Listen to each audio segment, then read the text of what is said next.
Hi, and good afternoon, good morning, and good evening. Um, Today we are running a little experiment here on the Gauntlet. So I'll start actually by introducing who we are and what we're doing here in broad strokes. The Gauntlet is an online role-playing group. We have a monthly gaming calendar. I suppose all calendars are monthly, really, aren't they? But it's a gaming calendar anyway. We put up games. You can sign up for them there. They're mostly organised on a monthly basis. You can find out more about what we do and how to sign up for games with us, all that sort of thing, by going to gauntlet-rpg.com. I'll put a link to the website down in the bit below this anyway. We also have a number of different podcasts that are well worth checking out. And we have a monthly gaming zine called Codex, again, worth checking out. That is primarily available through Patreon sponsorship, but it's also available, back issues are available through Drive-Thru RPG as well. But you can find out, like I said, information on all the stuff that we do, including the calendar through the website. So do check it out if you are interested. So yeah, the specific thing that we're doing here today is we are having what I'm referring to as a sort of book club game. So the idea with this is that we have all read a book. We are going to have a discussion about that book, what we liked about it, what we didn't like about it, themes, all the usual sort of book club type stuff. But we also have in mind the idea that we are going to then take some of the stuff that we have experienced or thought about or whatever else from this book, and use that to sort of inspire a run of a role-playing game, which is obviously the primary thing that we all do together here. So for this talk today, we are going to be discussing primarily the book itself. We'll probably have some mention of the game, but this will be this session will be primarily focused on the book itself. So we'll be focusing on that. Next week we will be having a session 0 for the game that we'll be running based off of the book, and then we'll go into a 2-month session of the game itself. So that is sort of the very broad brush approach to what we're doing. Specifics of why I was interested in this. One of the things I really like, and definitely I know I see a lot of in sort of Gauntlet in general, is a lot of like hacking games to fit specific settings, or coming up with new takes on settings on games and all that sort of stuff, and I think that's really cool. I really like kind of drawing on external inspirations for games, and there's definitely, we see like Rich Rogers does his sessions of Star Wars Saturdays, where he runs all sorts of different games, a wide variety of different styles and genres of games, but ties them all into the Star Wars expanded universe. And it's not called that these days, but whatever they've changed it to. And that's really cool. I really like that, and I think Star Wars works really well for that, because it is something that most people have seen at least one Star Wars film, if they're not like editing articles on Wikipedia. So so it's something that people can kind of come with some preconceived ideas of setting and tone, and having those sort of shared ideas, I think, on stuff really helps in getting that kind of that shared buy-in on the system, on the game, and inspire. Yeah, it's quite inspiring in that way. And yeah, so I'm interested in sort of like taking a very focused look at that whole process, from like the initial inspiration, how even what games would replicate those sort of genre ideas well, and then how we put that into practice. And so I thought I'd try this experiment where, like I said, we read the book, we talk about the book, we talk about the game, we play the game. We see what we get out of it. So that is my kind of mission statement, I guess, for this. That is sort of what the other thing I'm really interested in particular is that kind of idea of shared idea, and obviously tied into that is the fact that a lot of the time, when you do have these games, you will often get some people who don't have as clear an idea of the particular inspiration or whatever. So the idea for this was to sort of like have everyone have a bit of a shared entry point, as it were, so that we can kind of all kind of come in with similar takes and see how we each what bits we each draw from that and how it works. So for this particular run, I said, all being well, I would like to try and replicate this again, and if assuming it's not a complete disaster, which fingers crossed it won't be, but I probably will be replicating a similar thing at some point in the future. Obviously, always leave a bit of lead in time to give people a chance to read the book, if nothing else.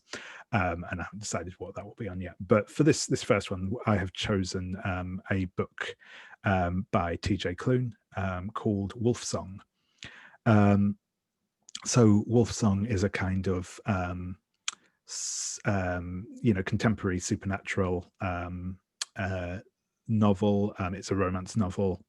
Both of those are quite important when discussing it, I think. When I say sort of contemporary supernatural, essentially, my kind of general terminology for that would be a kind of urban fantasy style thing, though Wolfsong is very much not an urban game. It's set in rural America, so by that definition, it isn't urban fantasy. But I guess I kind of pass it off into that sort of section of my brain. It's set in the modern day. It has supernatural elements. It has action, tension, suspense, romance, all that sort of thing. It is a so obviously, first things first on that, we will be discussing the first book in the series, which is there is a series of 4 books, the Green Creek series. It is now complete. I have read all 4 of them. We will just be discussing the first book, but we will obviously be discussing the first book in some detail. If you are concerned about spoilers and are interested in watching this, then I would suggest you stop this now, read the book, come back, continue watching. But yeah, we from this point on, there will likely be spoilers for the first book. We may touch on very light spoilers for some of the subsequent books if the discussion goes that way. But I won't be spoiling big plot elements. Just if I get asked a question, then I might answer it. That is sort of what we'll be looking at. The reason I chose this book, one of the reasons I actually chose this book also feeds into the game that I've chosen for this. When I read the game that we'll be playing, which is Bite Marks by Becky Anderson, I was very, I felt that it was had a lot of similarities with the book in terms of how a lot of the world is intended to work, a lot of the tonal stuff. I felt there was quite a strong link between them, so I thought that it would be essentially quite an easy first try, because there is such a good example of a game and a book that mesh together nicely. So I set myself up for as easy a task as possible, essentially. But yeah, so Wolfsong is the story of a young man, or well, it's a sort of coming of age type thing as well. So we see the protagonist sort of as he sort of ages up from a boy to an adult sort of thing. It is about a young man called Oxnard Matheson, or known as Ox, growing up in the small town of Green Creek in I'm going to get this wrong, Colorado, Oregon, one of those. Oregon, I think. Yeah, I think you're right. And as he kind of grows up as a in the town, a family who once lived in the town but moved away return. He learns that they are werewolves. He begins to associate with them before he learns that. He builds up a bond with one of the children. They go through all sorts of tragic events, and eventually he becomes the alpha of a werewolf pack without being a werewolf. And at the very, very end, very, very spoilery side of it, he eventually does become a werewolf himself. So that's kind of the arc of the story. And yeah, I chose this book. The other reason why I like this book myself is it was it just happened to be like a few years back a couple of years back when I started sort of getting into reading more queer fiction in general. This was one of the ones I read, really enjoyed. It kind of quite resonated with me, it's sort of something I've quite enjoyed. Like I said, I see this link between it and the game. I think it does some interesting things as well, whilst both being kind of a fairly genre compliant, I guess, sort of werewolf story. I think it also has some quite interesting takes on, particularly one of the things you often see in kind of, wolf discourse in general, that whole like alpha, beta, omega thing. But I think it actually does some more interesting takes on that, and particularly around the ideas of toxic masculinity. And I think one of the key themes in this book for me is this idea of like trying to sort of find a non-toxic masculinity. I think that's quite an interesting theme in the book in general. So that's kind of why I chose this book. As I said, the game we'll be playing is Bite Marks by Becky Anderson. It's a Powered by the Apocalypse game, as are most of the games I run. I will not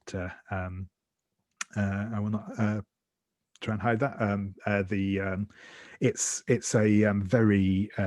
very good game. I'm going to just say that straight out front. It's definitely one of the best PBTA games I've played. I think it is a very good example of a very focused game, a game that has very specific parameters, and keeps the mechanics very much in line with that. So I think it's a good game. It has some very interesting social mechanics in particular, and the real thing that, as I said, why I think it is such a good crossover with this book, is that it focuses a lot on the on the pack relations themselves, which is also a key theme in the book. So yeah, that's sort of where I've got to on that. So my sort of intent with this whole thing in general is that in theory, in a future iteration of it, we might actually have like a couple of different suggestions of games and discuss a couple of different games and see how they might fit, and what we think we'd be interested in playing based off of it. For this first one, again, just for ease again on myself, so that I could go in preparing what I was going to be doing, I chose this game outright.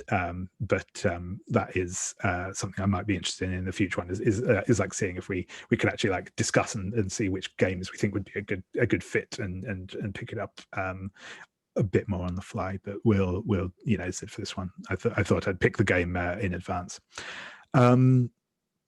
Cool. So I think that I've covered off everything I wanted to in that initial blurb. So I'm going to start getting everyone else involved now, because this is not intended to be a lecture series by me. So we'll hopefully get a lot of lively discussion. Obviously, as ever with online stuff, I'd like to keep it as conversational as possible, with the understanding that we might have to do a bit of like moderation just to avoid crosstalk and all that. But I will in a moment throw things properly open. The first thing I do just want to do is go around everyone. I guess for the benefit of the cameras, obviously we've done this already, but if you just want to introduce yourself, and I think actually if introduce yourself. We'll go around. We'll just do quick introductions for everyone. Then I'll go back around again, and we'll start. I'll start getting asking a couple of questions, basically around what you thought of the book, what you're looking to get out of this as a whole, and any particular topics of interest that you're interested in discussing in the course of today in particular, and what we might be interested in looking at going forward. I'm just going to grab myself a pen so I can jot down notes if necessary. But awesome. First, as I said, we'll just do quick introductions. So Jamie, if you would like to go first again, please. Yeah, hello, I'm Jamie. I use they, them pronouns.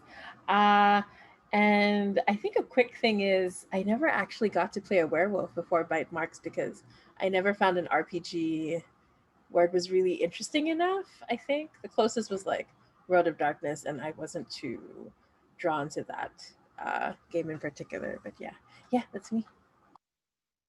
Cool, thank you very much. And yeah, I must say it's one of my attention items. I've had fun playing one, but I think sadly the werewolf in Monster Hearts is probably the least interesting of the playbooks. I just don't think the moves are all that great. It's a shame. It's a shame. I know. Yeah, I mean, okay, I'm not gonna geek out. Yeah, but yes, I agree. But brilliant, thank you very much. Sabine, yeah, if you'd like to introduce yourself. My name is Sabine. I use any pronouns, and I've been playing Werewolf the Apocalypse when it was popular, somewhere in the 90s, I think. We even had a live Werewolf the Apocalypse where our alpha constantly got lost in the forest, because that's what happens when city people playing werewolves go to the forest. So I have that people should ask Farrad about his bad experiences with live Werewolf the Apocalypse, because he has stories. I mean, it was kind of fun. It was all very lighthearted, and when we drove back from the place where we were playing, we had a huge full moon. It was orange and the sky was violet. It was the most werewolfy moment ever. So there's that. Awesome, thank you very much. And Stephen, if you'd like to introduce yourself. Hey there, I'm Stephen, he, him. I've had bite marks, and I tried putting together a game earlier this year, but didn't come together. Well, not earlier last year. I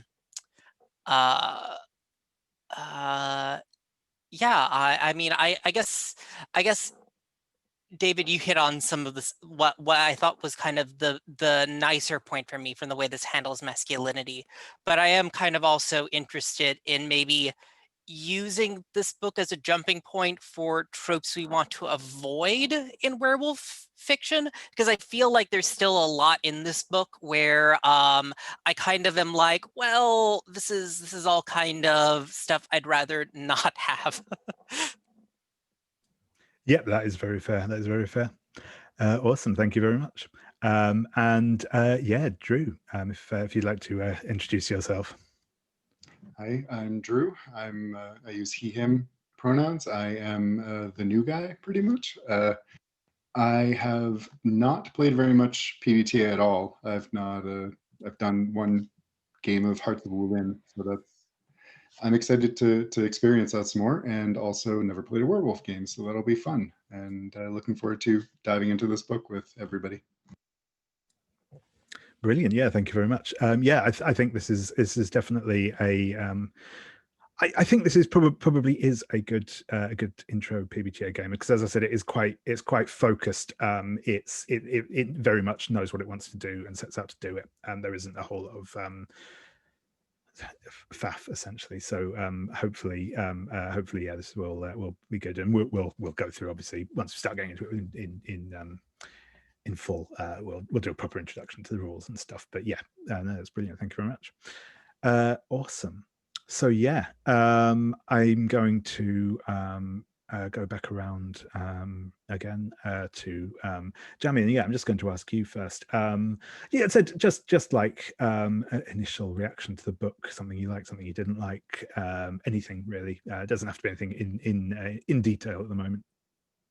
Yeah. So actually, I used to be a really huge reader, but like for the last few years, I don't know. I don't know if it's Twitter or social media. Like I have a really hard time reading nowadays. But with Wolfsong, it was super easy to pick up, and it was very hard to put down. I think because I felt really swept away by Ox. Like I think from the first moment, uh, you it's such an intimate, difficult moment that you can't help. I felt like I couldn't help but feel very protective of Ox. I was so invested in if he was going to be okay. So it was really interesting. I was so swept up watching him grow over the years. So it was really, yeah, and it's really difficult to find a character, a male character who's so heartfelt away from that toxic masculinity. I really, really enjoyed it. So I finished the book in like less than 24 hours. I didn't sleep properly that night because I was like, I'm gonna go to sleep, and I was like, but maybe I should just read one more chapter. And then like next thing I knew, it was like 4 a.m. So I had a good time. I had a really fun time reading it. Brilliant, thank you very much. And yeah, Sabine, any just sort of initial thoughts from you? Yeah, well, counterpoint, I didn't like the book not at all, but a lot. There was, I did not like the concept of alphas being born, like you're an alpha and that's that. There's no way you can move up or down. And I did not like the way the omegas were handled. I liked the idea of the tethers, but, and yeah, I started empathizing with Ox, but I was weirded out by the whole, oh, knew this guy when he was a child, and now I'm totally attracted to him. And everybody is like, oh, that's totally cool. That was, I mean, okay, that can happen. Yeah, but it was treated like, yeah, well, now the brothers of the former kid make fun of the discomfort of the main character. So I was like, no, please don't do that. That he is right to feel that discomfort. Really he is. And it was, it was very well written. I got drawn into it despite the fact that I had a lot of things I did not like. And in the final fight, I thought like, no, please don't let him kill all the baddies. Oh, and now he did, or almost, and then his back was turned and then he got killed. Yeah, great. I did not like that.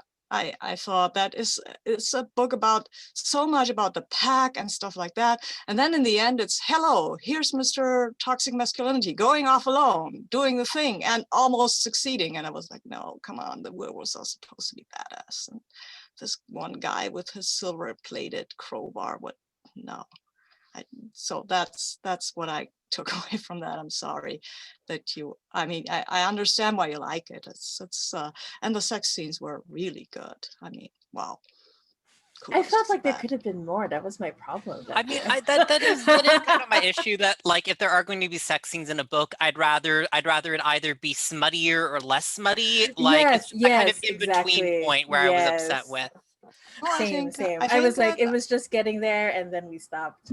Like, I like the way that was just getting there. I would not have liked this quicker pace with the whole, yeah, this guy was a 10-year-old kid and he chose you and now you will be his mate forever. I don't know. Yeah.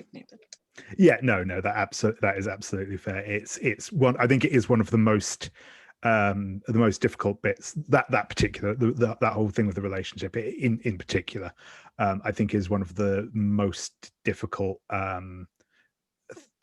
bits with the book in general. I would 100% agree with that. I think as well. Certainly, I think all of the romances in the subsequent books are handled better. Again, we're not going to go into huge spoiler territory or anything, or discuss too much about the subsequent books because it's not what we're here to do today. But essentially, each of the subsequent books follows a different lead character. So in fact, I think you have met all of the lead characters in this book. So the second book is focused on Gordo. The third book is focused on Robbie. And the fourth book is focused on Carter. I want good things for Robbie. Poor Robbie. So oh no, oh my gosh. Okay, I have to get to that part. I mean, very, very, again, they are still all romance stories. They ultimately do have an overall optimistic ending. Let's put it that way. So yes, but they just suffer along the way. Okay, exactly. got it. Yeah. So yeah, that is. But yes, I 100% agree. I think what doesn't help, particularly in this book, with that, is that Joe gets. I'm in my opinion, Joe gets very little character development on screen after the point that he's grown up, and I think that's where it really gets like a bit uncomfortable. That's a good point. Yeah. Because you still remember Joe as like being younger. Yeah. Exactly. Yeah. So no, I absolutely agree with that. That is fair. We'll have a bit of more discussion, I think, about some of the werewolf tropes in a little bit. But yeah, that's cool. Thank you very much. Stephen, how about you? Oh, I mean, I'm a tiny bit of a snob, but I guess kind of what I kind of come into this reading through the plotting is that like I guess it's kind of one of those situations where I feel like it's a bit like, I remember someone once commenting about like Renaissance comedies, that it's like a lot of filler to get to an ending it's going to happen. And that's kind of what I felt like practically the entire first half of the novel is that it's kind of a lot of filler that doesn't really quite go anywhere. Yeah, I'd agree with that. It's quite a like, I feel like there's definitely important stuff that happens in that first half, but then I feel like a lot of it is just sort of setting up the destined for each other relationship of the last half of the novel, because the last half, there's not really much investment in establishing that romance between the two characters, because they're just supposed to be together from the first half. Yeah, definitely. I think that I think there's definitely again, I think that is also another thing, that the subsequent books, I think, are a bit better, and that sense of like, this does feel very very slow build, which again, I mean, I personally quite enjoyed. I quite like that sort of more like almost like sort of slice of life type stuff at the beginning. But yeah, it isn't doing as much lifting in terms of actually moving stuff forwards or doing things interestingly. But yeah, no, that's cool. Thank you very much. And Drew. I have a bit of a longer history with the book and TJ Klune. I initially found TJ Klune several years back when I was looking for I like romance. I read a fair bit of romance, and I was looking for gay romance written by gay men, and that's kind of a rarity in the MM romance world. So that's how I found TJ Klune, and I've read a couple of his books. This one, when I first got to it, I kind of was annoyed by it, because it's very it is kind of peak TJ Klune. Like, it's got the precocious, very smart child who's very aware, got everyone with the kind of Joss Whedon, witty, snappy dialogue. It's got the angst, it's got the found family, and it's got the parent that is usually failed the main character, who doesn't believe that they are worthy of someone else's love, who that role gets filled by other people. And so at first I was annoyed, but then I was drawn in by everything, and like it's very much a romance, so I kind of wasn't expecting too much, but I enjoyed it overall. And reading it again after I think 3 years, Yeah,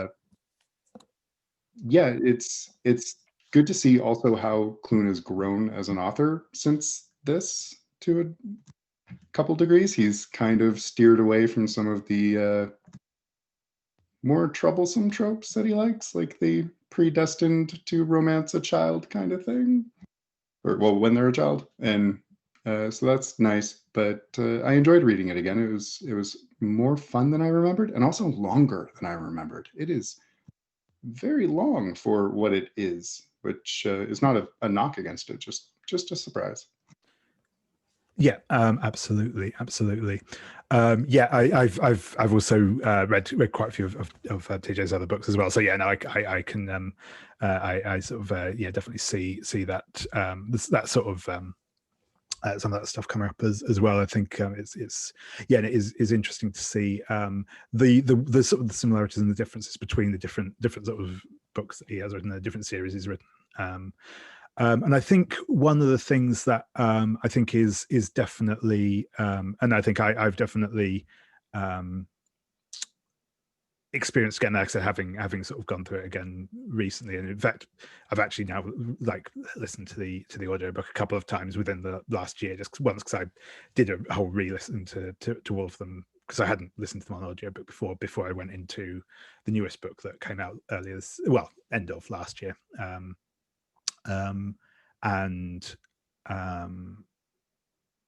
So yeah, I've kind of gone over it again, and yeah, it's a much, and I think this kind of also goes to what sort of Stephen was saying, for what actually happened. There's a lot of book there for what actually happens, but this does bring us into the bit of it that I really like, which is I like the sort of the way he draws out the different characters and the sort of just in the sort of the internal life, both specifically obviously of Ox as main character, but also the kind of the way he describes the sort of the pack as entity and the those sort of bonds and relationship, not even the relationship moments, but the kind of the shared conscience bits and all that stuff I find quite interesting.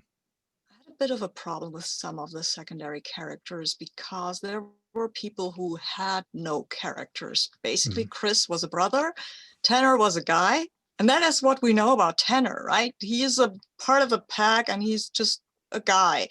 And Rico was Hispanic. Yay! I mean, that was what Rico was. That was his character. Also, Carter and Kelly seemed pretty interchangeable to me. Like, yeah, okay, these are Joe's brothers. They are werewolves. What else? What did Carter go to study? Why is he interested in that? And I feel that, okay, you can do that, but a little bit more characterization. Is a long enough book that would have been possible. Yeah. Yeah, no, I think in a lot of ways that's a really romance trope where like the supporting cast exists to be in some cases really supportive of the main pair, and that's more or less it.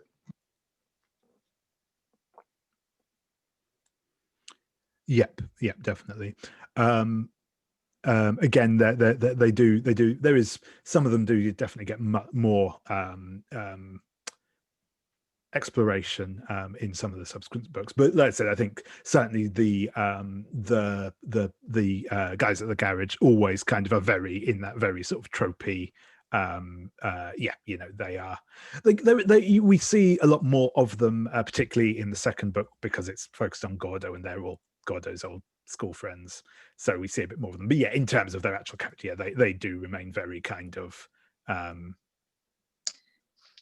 You know, it was in the second half of the book when I realized that actually they were all a lot older than Ox, because of Adam Pegasus kind of on his age scheme, but they weren't. They were actually older. And I was like, oh, well, I didn't know that about.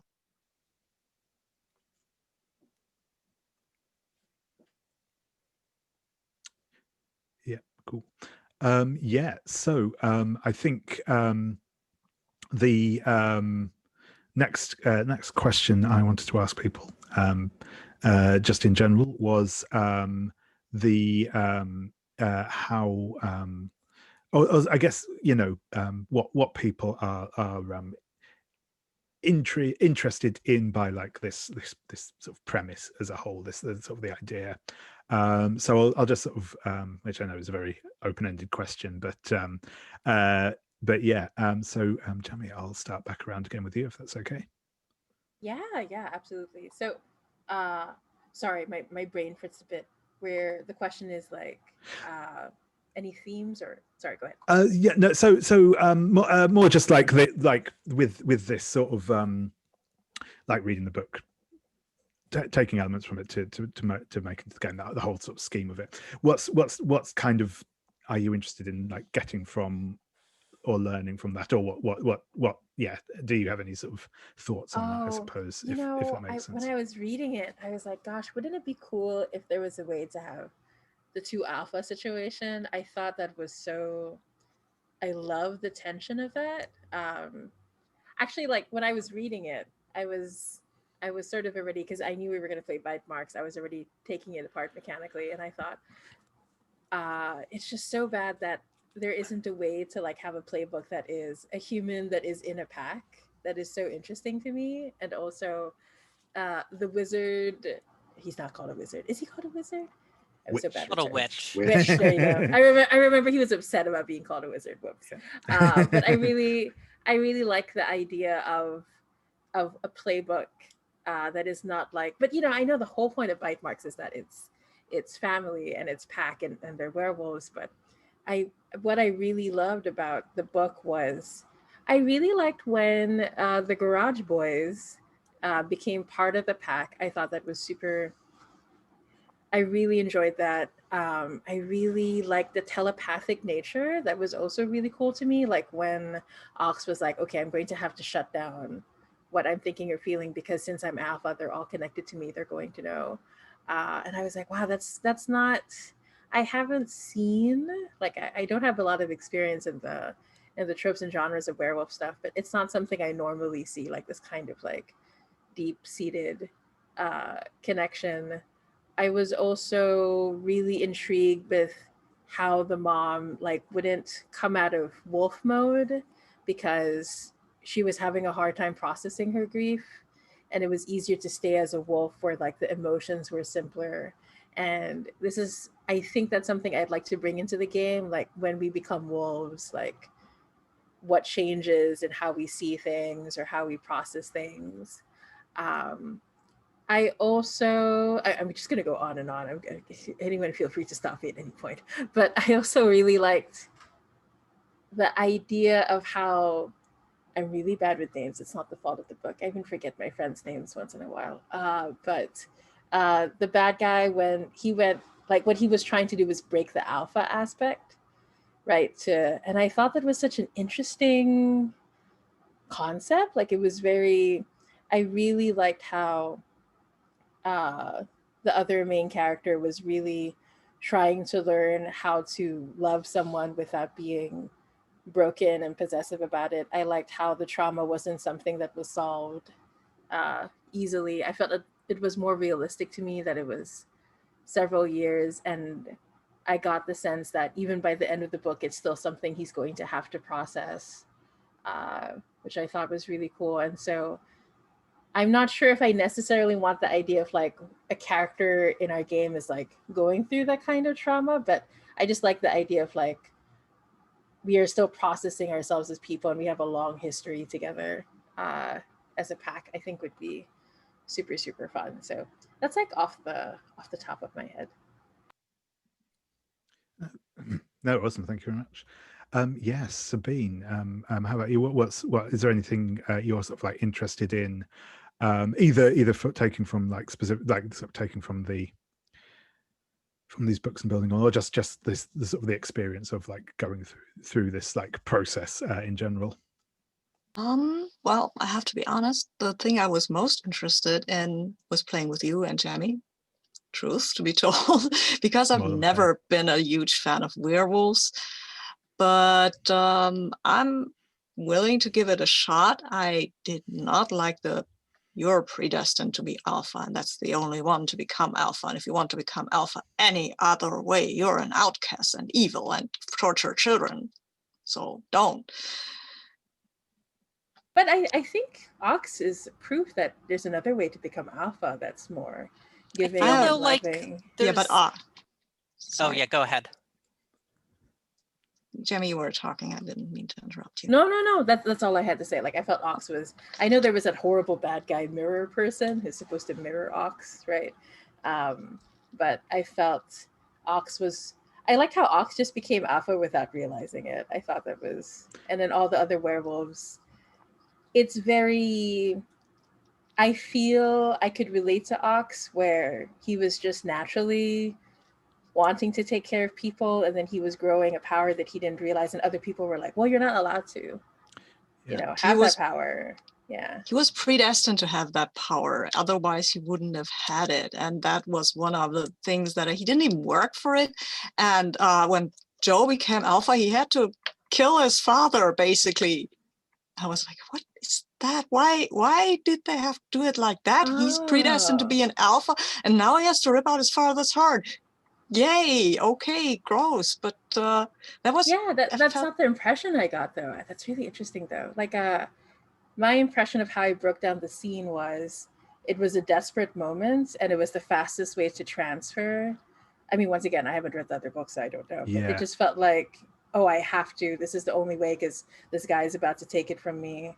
And the other impression I got from Ox was because he could do it, it could mean that other humans could do it, right? Like he was, because they were saying things like, oh, we've heard of stories, but we don't know if it's true, right? Yeah. But I would like, if we play, to have the option at least that somebody isn't just destined. If you're alpha, you aren't, and that's not how bite marks rolls anyway, as far as I see. Yeah, for sure. So I don't know. I mean, and I think as well, the one of the things that is very much established, or well, not even. Sorry, I shouldn't say it's established in the books. It's not exactly. It is as well, but the one of the things that, well, sorry, I'm tripping over myself, thinking two things at once. One of the things that is very much established in subsequent books, particularly, is the fact that Thomas, for a start, is a very, very unreliable narrator. Well, it's not narrated to the players, but in terms of like imparting werewolf lore, he is not entirely on the up and up, put it that way. Sorry, I'm just so excited. Or he has a very specific, I had a feeling, I had a feeling. Yeah. Anyway, yeah. He has a very specific take on werewolfdom in general. Yeah, because he kept getting surprised by Ox over and over again, and I felt like, Yeah. But the so that's one thing, and also the obviously the other thing as well, and this was actually something I was planning to take anyway, so I will jump in now and quickly talk about it, because obviously the and this also actually goes back a bit to the whole like the human alpha, the different playbooks. So I was also actually considering, do I want to like put together like a witch playbook or something. And I decided in the end I won't. But one of the things I think is one of the things that is interesting, and I think this is an important thing kind of in doing like interpretations from existing media in general in role-playing games. And sorry, I will come back to you in a second, Stephen. I just thought, in fact, no, I'll leave that thought for the moment. We'll come back to that, because that was something I specifically wanted to talk about, on sort of exceptionalism in fiction versus role-playing games, etc., etc. But like I said, that's a whole discussion, so I'll put a pin in that for the moment. Sorry, Stephen. Yeah, and I guess because going off of what Sabine was saying is that I feel like a lot of this book leans very heavily on tropes that it's mining from vampire fiction, because I feel like there's this strong sense of these kind of werewolves as these wonderful aristocrats who basically have like this aristocratic claim, filial claim on the land and everyone who lives within it. And like and I was kind of thinking of like that moment where he's like, well, I can threaten to defund your school if you don't go along with what I say. And I'm like, should we really be like, sympathetic with that kind of relationship to the people that live in this town? Yeah, absolutely. That is very much the thing. And there is, and again, I think there's some both intentional and unintentional stuff around that from a couple of different ways. And one of the things, and this is something that TJ Clinton certainly I've heard him say this in interviews anyway, is the fact like he didn't really come into writing this from having a big background in werewolf or even like supernatural fiction background. He said I think his primary inspiration for a lot of the stuff was more like just horror films, and so I think there's that's possibly explains some of that kind of mismatch in like assumption from more from a genre perspective on it. But yeah, I absolutely do think as well there is some interesting stuff in the way because you do see he obviously does a lot of stuff playing around this idea of like sort of werewolf superiority, werewolf supremacy type stuff, and more so again in some of the later books, I think. That and even though it's that kind of thing of like, even though Thomas and the Bennett pack are trying to distance themselves from those ideas, you do still very much see that kind of unexamined privilege of coming into play. Like I said, that interaction in particular, and this sort of idea of the town, the area belonging to them, it sort of all plays into that sort of idea. Yeah, and I feel like compared to that, Ox felt responsible for the town, right? Like he felt more connected to the town. He could never imagine leaving it. He did some of his worst mistakes were from trying to protect the people. My problem was like, oh, now I'm suddenly supposed to care about this person that just got introduced in this moment. But I let myself believe like, okay, like no, like Ox has this ongoing relationship and it was just not described beforehand. But yeah, like I feel like Ox is really there to sort of show the different way you can be an alpha and the different way you can be connected to the land, and he's given that opportunity because he hasn't grown up in this system, right? He's not beholden to it in any way. I guess the kind of thing I keep coming up against is that like for all that Ox is presented as like an alternative, it feels like it's an alternative that's basically the same.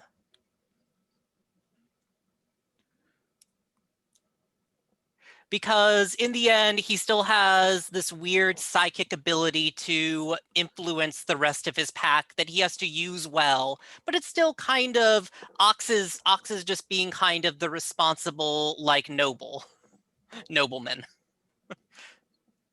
Actually, one of the things even though I know it made sense, the thing I was most disappointed in was when Ox turned into a werewolf, because I thought what was so special about him was that he didn't need to be, like, and I know they like foreshadowed it, right? Because he was like, if anything happens to you, then I'll turn. I know that seed was there the whole time, but I kind of like the idea that he just came in with a crowbar all the time, like that was one of the things I liked about him, that he was just like, I'm gonna be fine, just me and my crowbar, we're okay,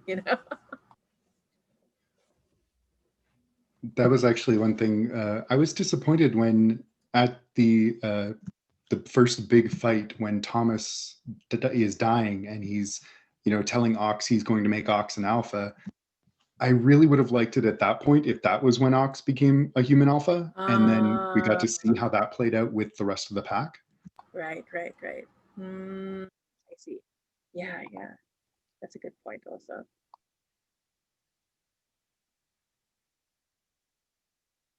David, are you sure we're not going to? It also, I think, would have made Joe's departure from the town a bit less sudden. Like I definitely like the tension there would have definitely felt a bit more visceral than as it kind of stood, where it almost felt like I kind of felt like a lot of the novel felt like an ongoing sitcom with some violence interspersed between. Yeah. Yeah, which is, I will admit, one of the reasons I think it's a good inspiration for an RPG, as that often feels because like you're very sitcom. Yeah, it's true. I thought the most sitcom moment was the date that was just going horribly wrong. But it felt more bittersweet for me because I know everyone's been talking about how they're destined for each other, but I felt there were so many signs that even if it could work out between them, they could keep like I feel like just the fact that Gordo and his, once again I'm so bad at names, his failed wolf boyfriend, uh like just the fact that they were there all the time, it was proof. I know that they eventually get together. I think that happens in one of the subsequent books, but the fact that it went so wrong, um I just felt like it was proof that they had to choose each other, and I felt like it was super precarious the whole time. But that sitcom moment when they were at the restaurant and the other significant others were there trying to talk, it felt very RPG to me. It really felt like, this is me as a character. This is David as a character. This is, yeah.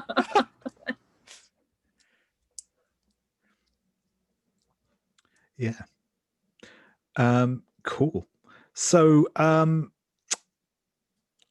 I was just looking at the time. We have been going for about an hour now. So do people want to take a quick break and then come back, or do we want to keep powering on? I'm happy either way, but Wouldn't mind a break. Yeah, no, that sounds good. I could certainly do with some more water. So yeah, see you all in about 5 minutes. Yeah.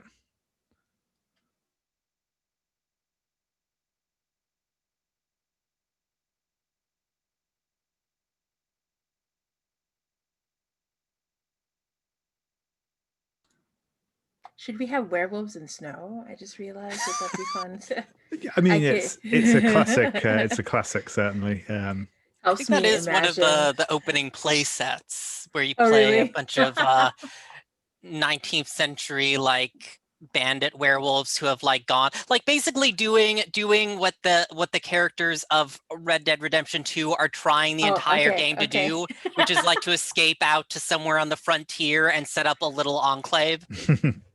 You know, if Red Dead Redemption 2 where you were werewolves instead, I think I would have loved that so much more.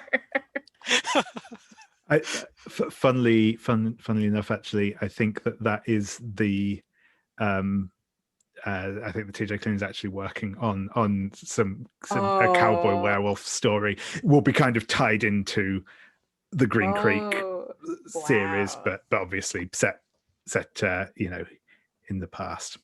Are they also long-lived in the Green Creek series? Like, do they also, not? Or is it just not especially? I don't think. Not like hundreds of years anyway. They seem to have relatively human lifespans. I think, but yeah, cool. So yeah, I just wanted to, if I have my order correct, I think Stephen. How I know we've sort of had some random discussion anyway, but was there any things that you were kind of interested, or what are you interested to see throughout this series, or just about how we kind of integrate from one to the other? Yeah, let me think here. We've touched on kind of one of my concerns, which is this kind of this kind of and I do feel like there's a little bit in here, this fetishization of wealth and kind of making it akin to this kind of aristocratic right that goes on in the novel, where we're just constantly told how beautiful and which is because it's a romance, but also because these are portrayed as basically werewolf nobility is kind of my also thing, where there's always told how beautiful and more and better they are than all the humans around them. But I guess the other thing, and this was something Sabine touched on a little, like I think that there's an intriguing idea there to think about handling what it means to have fail to become a werewolf, to fail to be a part of a pack, that is like they're like hidden in the book, but it's just kind of portrayed as they're basically just these kinds of roving bandits that are like roving from town to town, like killing people without really seeming to want much else. Right. Like we don't know why. Like am I remembering correctly? Like the idea is like they just, oh yeah, what was the reasoning for like why they became omegas? Like They don't have tethers. So everybody else has some sort or other of tether to a pack or a person or something. But if you don't have a tether and you're supernatural, you lose all focus and you become feral, and then you rove around just randomly. Like if it's taken from you violently, like what happened with the bad guy, right? Yeah. Like, yes, there's kind of two slightly interconnected things. There's both the tethers and the sort of the connection to the pack, which fulfill similar roles. Specifically with omegas, it's kind of the loss of the connection to the pack, but it also tends to be loss of the tether as well. This is actually explored again. To leap forward to one of the further books, it's kind of actually alluded to already in this book with Robbie specifically, because Robbie is not Alpha Hughes is his alpha, but he isn't properly a member of her pack. We said in book 3 we learn a lot more about his past, and he essentially lost his pack in a traumatic fashion at a young age, but didn't go Omega at the time, and has basically survived by just kind of forming temporary bonds with other packs as he sort of passes through their territory, and that's kind of how that comes out. But yeah, it's approaching it cynically. I kind of do want to think about it as like, well, these are really just the poor werewolves that got partitioned off of the common lands. Yeah, there is in terms of the again, this, you know, it's always a problem, and the I think a lot of the story was all like plotted out together as well, so it's one of those proper like ingrained several book series where some of the stuff that is going on with the omegas is not natural as well. There is other there are bigger plots at work, sort of thing, and there's some really because we never saw Gordo's dad, right? Like I kind of assume he shows up in the he's the sort of the primary antagonist throughout the rest of the series in one form or another, or certainly his like influence is, but yeah, but again, you know, I'll try not to get too much on to speak about those, because then we get out into the weeds of like what was said before, the kind of where people don't all have a shared what's it on where we're at. So but yeah, that is cool, and yeah, I think that it is important to no, I'm saving that for a moment, so we'll come back, but yeah, no, thank you for that, Stephen.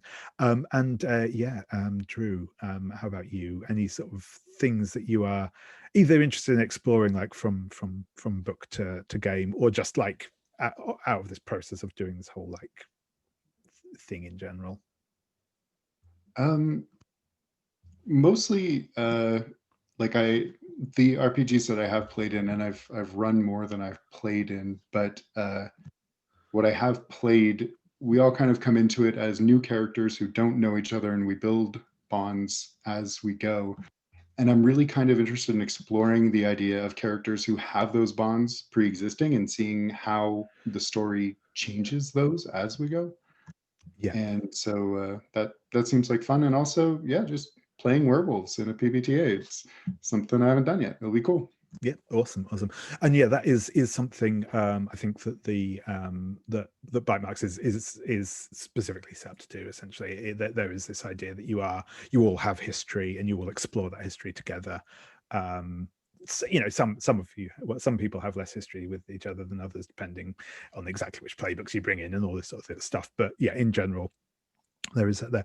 The thing as well that's kind of the is in particular the element of these books that I wanted to kind of explore or draw from, if not like explore directly, is like I said, the things I really do like from these books are, as I already mentioned, the way that these sort of pack bonds are represented in the book. The sort of almost like new language or that is invented around it, or the sort of the that almost like I think I've described it before as almost like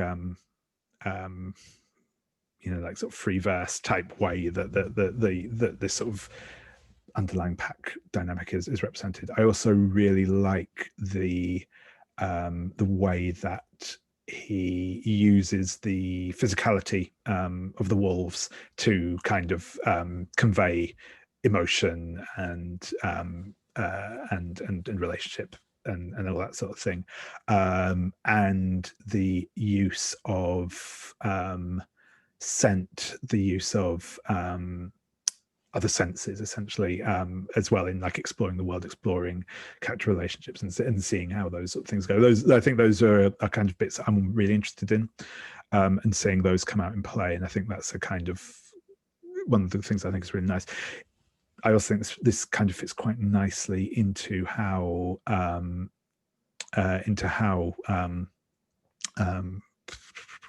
bite marks works, because you have a couple of mechanics in bite marks that are based. So you have you obviously have sort of like bonds between all the characters, which you can spend when interacting with them. You also have this like concept of the pack pool, which like builds up as you do various things throughout the game, and it sort of essentially represents like the cohesion or drive of the pack as a whole, which I think kind of ties nicely into this, and my personal favorite mechanic, which is the spill move, which is basically a move for when you say something honest and open and sort of intimate to another member of your pack.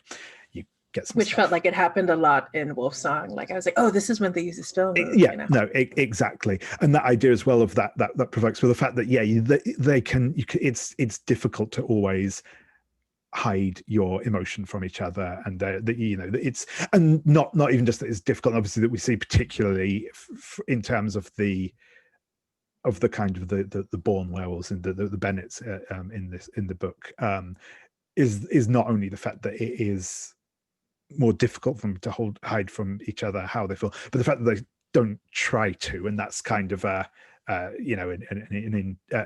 part of how they work as people, is just the fact they are, on that sort of emotional level at least, a lot more open with one another, and I think that's quite an interesting thing as well. And I think it's, like I said, and I think it is something that's both interesting. I think it's both an interesting thing to explore, and also something I think that the game supports quite well. So I think I'm quite interested in seeing that kind of using some of those kind of ideas.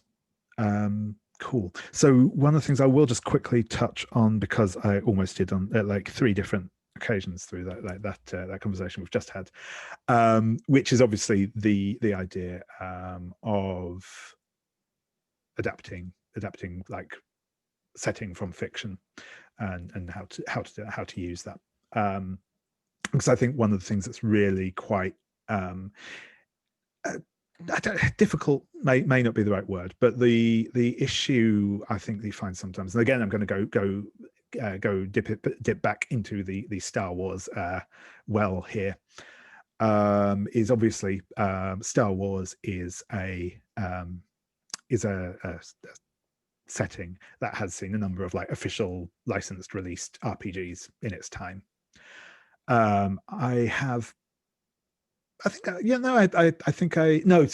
haven't actually played the Fantasy Flight Games one, but I've played some of the D20 Star Wars game. I've played some of the West End Star Wars game. I haven't played the FFG one, but I have read it. And frankly, they are all really bad at being Star Wars. They have stats for, lightsabers in them, and they have stats for the Millennium Falcon. That's cool. But they're fundamentally obviously, very obviously in the case of D20, the D20 version, but they're all kind of still have that very you'll be forming an adventuring party. You've probably got a fighter, someone who's good at talking to people, someone who can fly a ship, and essentially, sort of D&D style. Yeah, things. it's very dependent on a GM pulling together the Star Wars theme. And obviously, like all good Star Wars stories, you all start off as level 1 characters and slowly get better over time as you earn experience. That is not what these Star Wars films are. I mean, you can argue that Luke Skywalker does start off as a simple farmer and becomes a Jedi but realistically, he is the protagonist of a space opera adventure film. He starts off as a protagonist and he ends as the protagonist. It's and it's just the simple fact that you cannot straight up lift a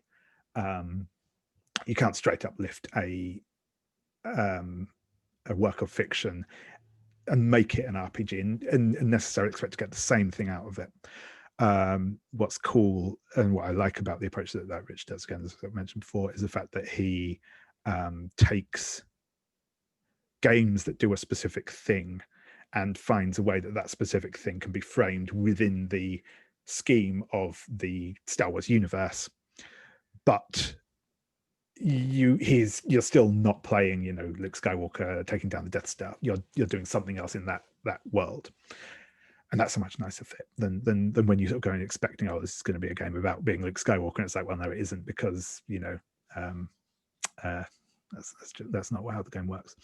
And I think that's one of the things that's quite important as well. And I think this touches on quite a few of the things that we've spoken about, already in terms of Wolfsong,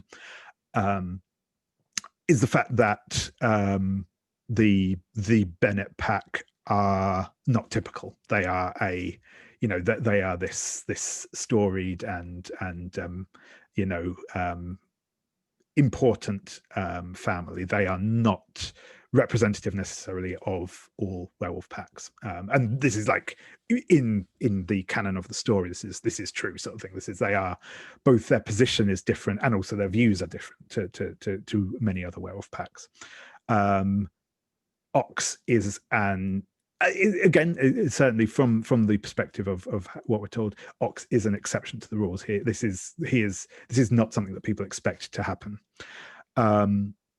So it's I think this is where I kind of get this idea that it's one thing to take and to draw from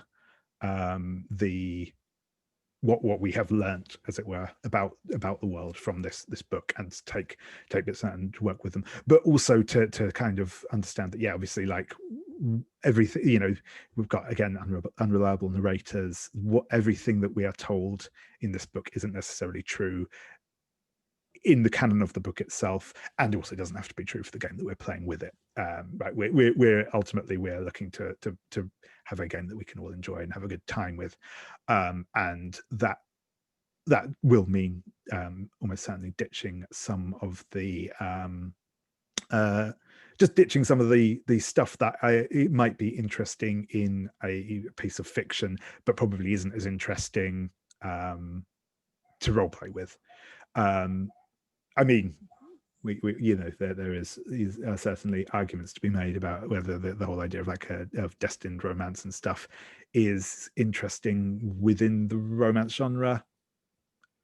I will say I am ambivalent.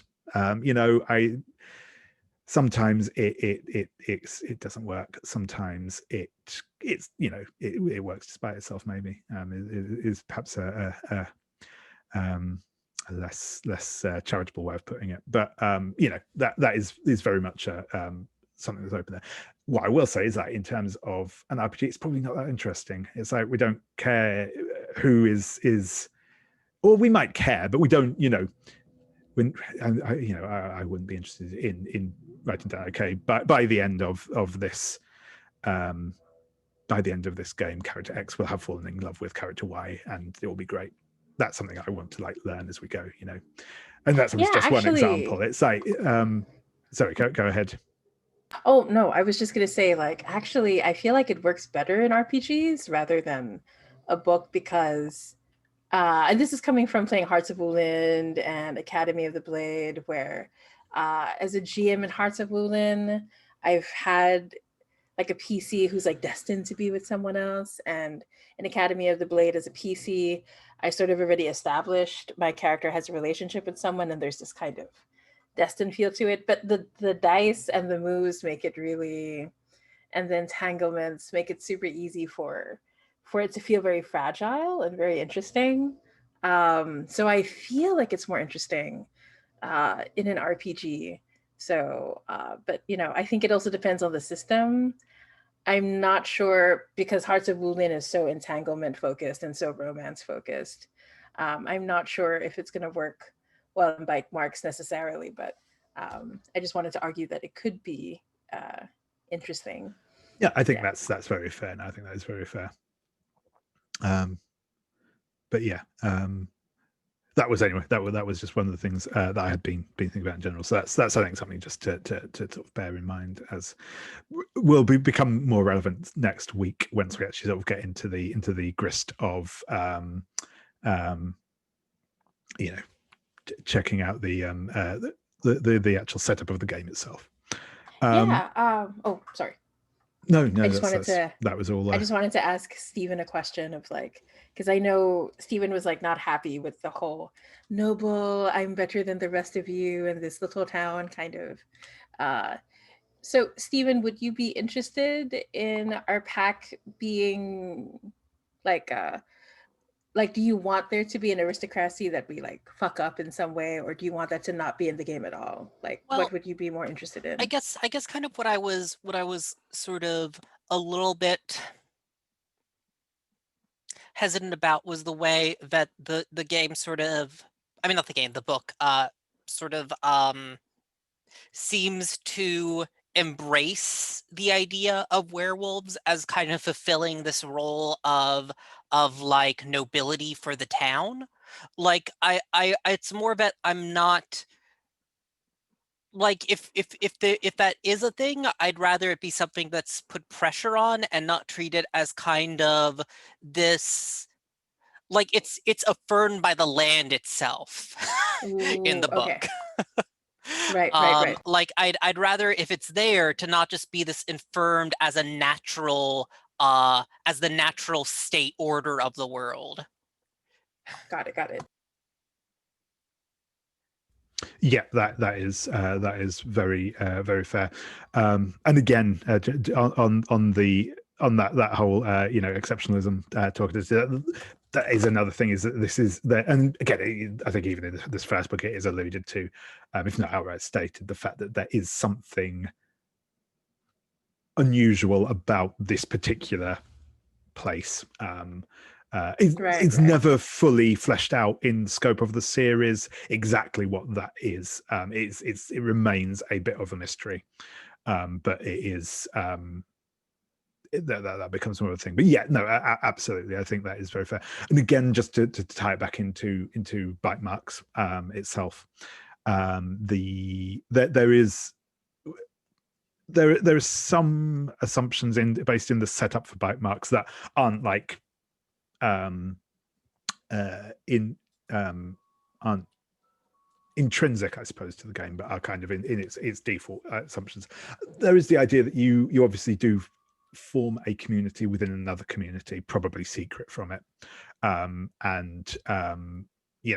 part of the contract, as it were, is that you are responsible in some way for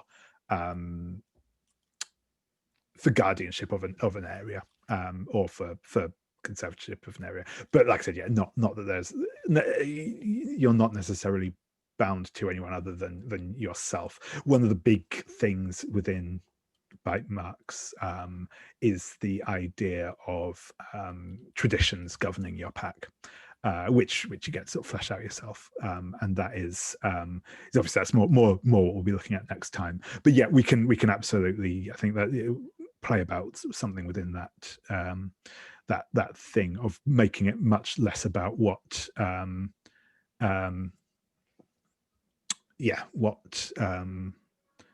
what you want to do with it and how where you want to. Obviously, as well, we will again. That's more for next time, but we'll also discuss like where we want to set this, because obviously, like I said, as I must admit, I have not explicitly stated this yet, but I kind of assumed it would be going forward. And again, based on what I've just said, yeah, we won't be setting this in Green Creek, right? Because we're, it's there's no point in telling a story that's already been told. Yeah.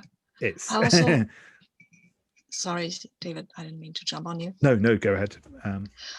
I also felt a bit uncomfortable. I wrote this down in the chat because it felt like colonialism max, right? The land itself recognizes the white people as the natural caretakers of it in Oregon. I was like, oh, no, please don't do this. I mean, it's fine if that happens in England and they say, yeah, this was King Arthur's great whatever grandchild or something. That's more natural fit. And then in Oregon, where they have been for, I don't know, 3 generations, and I might seem a lot to Americans, but it doesn't seem so much. Yeah. Really. Yeah, maybe if they weren't so white, that would be less. Yeah. No, that is a very fair criticism. There is one line in particular in Wolfsong that I was really not entirely comfortable with. I can't remember what it was now, but yes, it comes across as a very like it's a colonialist sort of idea, and like obviously as well from the other perspective, I can absolutely see why. And it's also something that I've kind of considered, which when like playing characters in role playing games before, to kind of, there is also such thing. Oh yeah, it kind of makes sense to play an indigenous American character who is obviously some sort of werewolf type shapeshift thing, and then that obviously comes with its own problems of like stereotyping and I was rewatching the X-Files recently, and it was that like the American Indian healed Fox Mulder and brought him back from the dead with the ritual, and I was like, oh, this episode did not age well. And I think that's absolutely something that is worth having a discussion about how we want to deal with that. But yeah, no, I agree with what you said, Sabine. Yeah, sorry, carry on, Jamie. No, it's okay. I was just gonna say, I kind of like the idea, like maybe the antagonists are like bad Bennetts, that they're a werewolf pack that's like, well, this land belongs to us, and we're gonna move back in, and we're gonna be like, no. Like that might be an interesting idea. I kind of like that inversion, but what's fun for people. Yeah, no, that's cool. And as I said, we'll do a proper in-depth discussion on this next time. One of the things is, like I said, we'll obviously have a discussion on like where we want to set this, when as well. We don't, it doesn't have to be modern day. We can go for a more historical thing if we want. That's also cool. But we can cover all that off next time. I think something to think on in the intervening space of time. But yeah, we can come back on that next time. Cool. I'm just trying to think if there was anything that I had intended to go over beyond what we had discussed. So one thing, I know I mentioned this, and we've had a couple of different ideas on this. Obviously, we have, so again, within bite marks, there is, it does very much play into this idea of alphas. Well, not so much like the betas and the omega type idea as in specifically as in Wolfsong, but the idea of alphas and werewolves who are not alphas.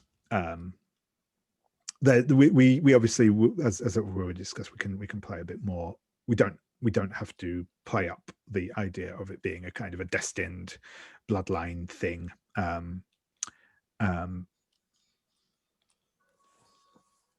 Yeah, we can and lean look at more that to the more found family aspect. yeah.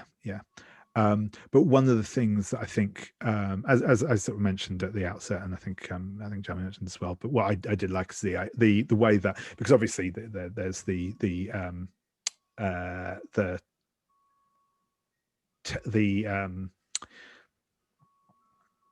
whole like alpha male thing as a concept, regardless of how even within wolves, how inaccurate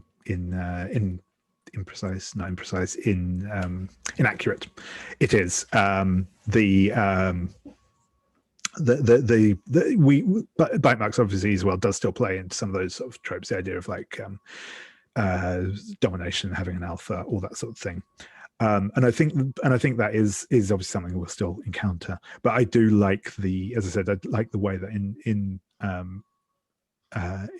Wolfsong, we even in that we still get this idea that while there is this kind of inherent power, it is still tempered by a level of consent, which I think is important just from a perspective of, play in a way that is safe and enjoyable for everyone. But I think it is something that is, again, there are some, it is touched on in throughout the books, but it is in Wolfsong as well. That being the alpha does come with a kind of a level of control, but the sort of the difference between the idea of control and what's the word I'm looking for, like ownership or Responsibility. Yeah, exactly. Yeah. So I think that's something that is kind of important to just take through and to follow that through. Yeah. I didn't get to play as much in our series together, David, but like when I was alpha, I really felt that pressure. Like I felt, even though I had all of this control and I could force people to do what I want, it was really interesting. It was a really interesting playbook. I really felt the responsibility on my shoulders. And what's nice about bite marks is, it can be taken away from you at any moment, which is different from Wolfsong, right? Like there's a move for someone to take it.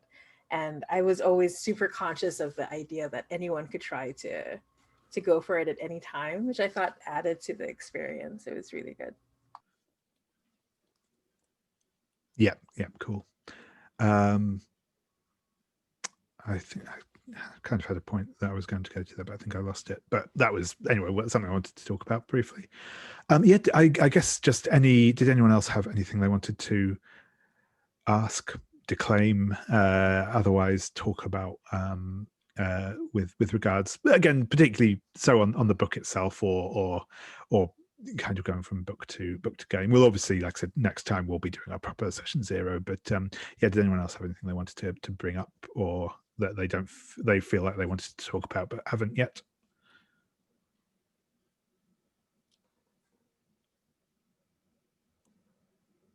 No. Awesome. Yeah, I do want to ask Oh, you, yeah. but are you sure you don't want to make the witch playbook? Because just like I'll see. I'll see how it goes. Unfortunately, it's my I'm back in work from tomorrow, so I may struggle getting that done. But no, I'll definitely consider it. I was, but totally not a priority. Just yeah, no, that's. I just love his tattoos that move. They're very cool. Just some of the coolest like magic stuff I've seen that I really like. So, in fairness, there is probably scope for just like re-skinning either the howl or the interesting. Is it Grey Coat? Okay. There's a couple of the playbooks that are a bit more kind of mystical in nature. And there's possibly, or I mean, in theory. I mean, there's also scope for but you could definitely play him as a prodigal as well. Yeah. Oh, yeah, because that is his arc, right? Yeah. Yeah, no, I mean, I think there'd be scope for just doing a reskin of an existing playbook and a kind of slight reinterpretation of how you use the what is it called? So it's been a while since I've actually looked at the move names for bite marks. There's the move that you use for kind of drawing on your wolfy powers in a sort of general sense, and essentially just reskinning that, except magic would probably be. But anyway, yeah. No, it's definitely something we can consider. I think we can have a chat about it next time. I'll give it a little bit of thought in the time between now and then, and if we think we can make that workable, then that's cool. Because yeah, fundamentally, I think I'd probably steer away from the idea of just having random humans in the game. Can still have obviously NPCs who are random humans who are kind of associated with the pack, but just because I think that's kind of stepping a bit too far away from the paradigm of what bite marks is set up to do, essentially. But yeah, I think you could. I think that the witch idea could probably slot in easy enough without majorly, because you still have a lot of the same, if not exactly the same. You still have a lot of the similar sort of tensions with the idea of like needing to maintain, needing to maintain sort of balance and not become, lost to the magic or whatever, that sort of idea. So I think that it would be close enough to the core theme of the game that it would work. So yeah, we can definitely think about that.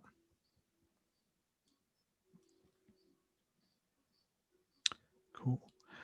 Yeah. So unless anyone else had anything they wanted to add, I think I'll stop us here. Let you get the rest of your appropriate period of day back, and yeah, thank you very much. It's been fun to chat with you all, and yeah, I'm looking forward to getting our game kicked off for reals next time. We will have I think a lot to work with, to say the least, and that's always good fun for going into a session 0 with, and just as I'm sure, if not over the course of this thing, but certainly just stuff I said in general. I really enjoy bite marks. I like it a lot as a game, so I hope you will all enjoy it as well if you haven't played it before. I certainly do enjoy playing and running it, so I'm really looking forward to playing with you all. So yeah, thank you very much. I pressed the wrong button there.